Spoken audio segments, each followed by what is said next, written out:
ಇನ್ನು ಅನಂತನ ಅವಾಂತರಕ್ಕೆ ಸ್ವಪಕ್ಷದಲ್ಲೇ ವಿರೋಧ ವ್ಯಕ್ತವಾಗ್ತಾ ಇದೆ. ಸಂಸದ ಅನಂತಕುಮಾರ್ ಹೇಳಿಕೆಗೆ ಸಿಟಿ ರವಿ ಕೂಡ ಖಂಡನೆಯನ್ನ ವ್ಯಕ್ತಪಡಿಸಿದ್ದಾರೆ. ಹಿರಿಯರು ಮತ್ತು ಅವರ ಸ್ಥಾನಕ್ಕೆ ಗೌರವ ಕೊಡಲೇಬೇಕು. ಈಗಾಗಲೇ ಹೇಳ್ದಂಗೆ ಕೇವಲ ಕಾಂಗ್ರೆಸ್ಸಿಗರು ಮಾತ್ರವಲ್ಲ, ಸ್ವಪಕ್ಷದಲ್ಲೇ ಅನಂತಕುಮಾರ್ ಹೆಗಡೆ ಅವರ ವಿರುದ್ಧ ಆಕ್ರೋಶ, ಅದೇ ರೀತಿಯಾಗಿ ಒಂದಷ್ಟು ಆಕ್ಷೇಪಗಳು ಕೂಡ ವ್ಯಕ್ತವಾಗ್ತಿದ್ದಾವೆ. ಹಿರಿಯರು ಮತ್ತು ಅವರ ಸ್ಥಾನಕ್ಕೆ ಗೌರವ ಕೊಡ್ಬೇಕಲ್ವಾ? ಈ ರೀತಿ ಮಾತನಾಡೋದು ತಪ್ಪು. ಹೆಗಡೆ ಅವರ ಹೇಳಿಕೆಯನ್ನ ನಾವು ಸಮರ್ಥನೆ ಮಾಡ್ಕೊಳ್ಳೋದಿಲ್ಲ ಅಂತ ಸಿಟಿ ರವಿ ಅವರು ಕೂಡ ಮಾತನಾಡಿದ್ದಾರೆ. ರಾಮ ಎಲ್ಲರನ್ನೂ ಕೂಡ ಒಗ್ಗೂಡಿಸ್ಕೊಂಡು ಹೋಗುವವನು.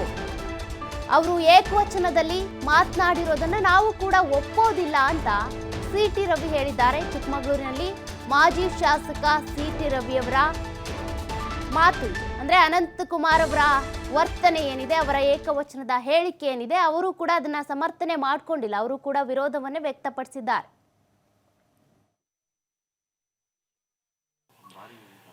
ನೋಡಿ, ಹಿರಿಯರಿಗೆ ಮತ್ತು ಸ್ಥಾನಕ್ಕೆ ಯಾವ ಗೌರವ ಕೊಡಬೇಕು ಅದು ಗೌರವ ಕೊಡಲೇಬೇಕು.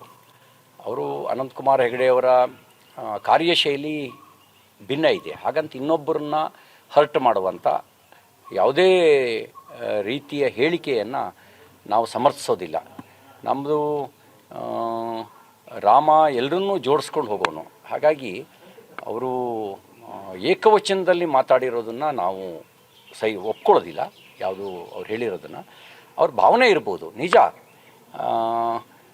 42,000ಕ್ಕೂ ಹೆಚ್ಚು ಮಂದಿರಗಳನ್ನು ಗಜ್ನಿ, ಗೋರಿ, ಖಿಲ್ಜಿ, ಔರಂಗಜೇಬ್ ಇವ್ರ ಕಾಲಘಟ್ಟದಲ್ಲಿ, ಅಂದರೆ ಮೊಘಲರ ಕಾಲಘಟ್ಟದಲ್ಲಿ, ಈ ಕಡೆ ದಕ್ಷಿಣದಲ್ಲಿ ಮಲಿಕಾಫರ್ನ ದಾಳಿಯ ಸಂದರ್ಭದಲ್ಲಿ, ಆದಿಲ್ ಶಾಹಿಗಳ ಆಳ್ವಿಕೆಯ ಸಂದರ್ಭದಲ್ಲಿ, ನಿಜಾಮ್ರ ಆಳ್ವಿಕೆಯ ಸಂದರ್ಭದಲ್ಲಿ, ಟಿಪ್ಪು ಸುಲ್ತಾನ್ ಆಳ್ವಿಕೆಯ ಸಂದರ್ಭದಲ್ಲಿ, ಮದುರೈ ಸುಲ್ತಾನರ ಆಳ್ವಿಕೆಯ ಸಂದರ್ಭಗಳಲ್ಲಿ ದೇವಾಲಯಗಳನ್ನು ಧ್ವಂಸ ಮಾಡಿ ಮಂದಿರ ಕಟ್ಟಿರೋದು ನಿಜ. ಇದು ವಾಸ್ತವಿಕವಾಗಿರುವಂಥ ಸತ್ಯ. ನನಗೆ ವಿಶ್ವಾಸ ಇದೆ, ಇಲ್ಲಿರುವಂಥ ಭಾರತದಲ್ಲಿ ಇರುವಂಥ ಮುಸಲ್ಮಾನರು ಆ ದಾಳಿಕೋರರ ಜೊತೆಗೆ ತಮ್ಮ ಅಸ್ಮಿತೆಯನ್ನು ಗುರುತಿಸ್ಕೊಳ್ಳೋದಿಲ್ಲ.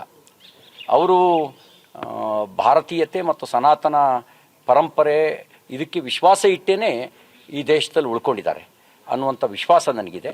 ಅವರಿಗೂ ಒಂದು ಮನ ಪರಿವರ್ತನೆಯ ದಿನ ಬರ್ಬೋದು. ನಮಗೆ ಇಂಥ ಆಕ್ರಮಣ ಮಾಡಿ ಇನ್ನೊಬ್ಬರ ಮನಸ್ಸಿಗೆ ಘಾಸಿಗೊಳಿಸಿ ನಡೆಸಿದಂಥ ಕಟ್ಟಿದಂಥ ಮಸೀದಿಗಳಲ್ಲಿ ನಾವು ನಮಾಜ್ ಮಾಡಿದರೆ ಅದು ಹರಾಮಾಗತ್ತೆ ಅಂತ ಅವರಿಗೂ ಅನಿಸ್ಬೋದು. ಹರಾಮಾಗತ್ತೆ ಅಂತ ಅನಿಸಿದ ದಿನ ಅವರು ಉದಾರತೆಯನ್ನು ಪ್ರದರ್ಶನ ಮಾಡ್ಬೋದು.